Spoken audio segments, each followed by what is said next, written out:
Comment obtenir une grande image de rendu avec Revit très facilement? Bonjour, je suis Pascal Camelliti, architecte et formateur Revit et formateur en architecture.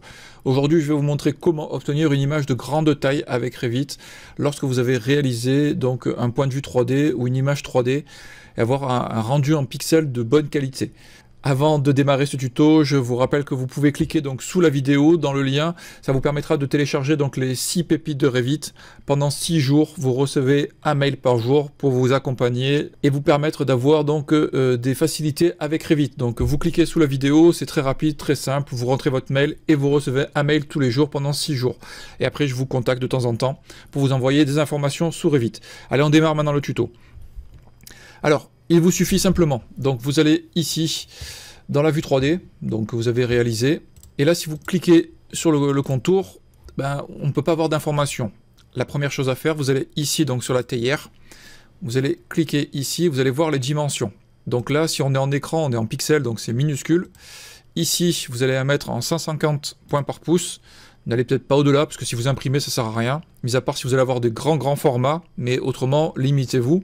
Et là, on voit que le rendu d'image, c'est de 50 mm et 295 pixels. Donc c'est vraiment minuscule, ça sert à rien de faire ça. Pour pouvoir changer cette valeur-là, qui vous permettront d'avoir un beau rendu, il vous suffit donc de sélectionner le cadre. Vous allez faire taille du cadre. Vous allez faire échelle de proportion. Et là, vous allez changer la valeur manuellement, donc de la largeur de l'image que vous voulez avoir. Imaginons que je veuille avoir un A3, je vais peut-être prendre la hauteur, alors du coup, je vais faire 280 mm, donc pour avoir une hauteur complète, je fais appliquer, mon image ne change pas, donc il vous suffit ici de voir, donc avoir les bonnes dimensions, et là vous augmentez le nombre de pixels pour avoir quelque chose de plus fin. On voit quand même que la taille du fichier fait 39 mégas. Si j'augmente, je vais avoir 150 mégas.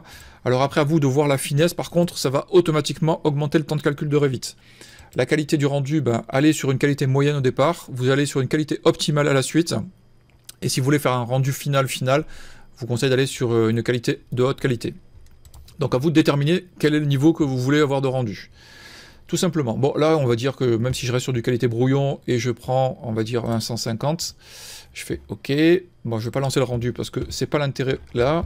Si là, maintenant, je vais sur une image, un format A3, il me suffit donc de prendre ma vue, de la placer, hop, et là, on se rend compte de suite de la taille du rendu par rapport à un format A3.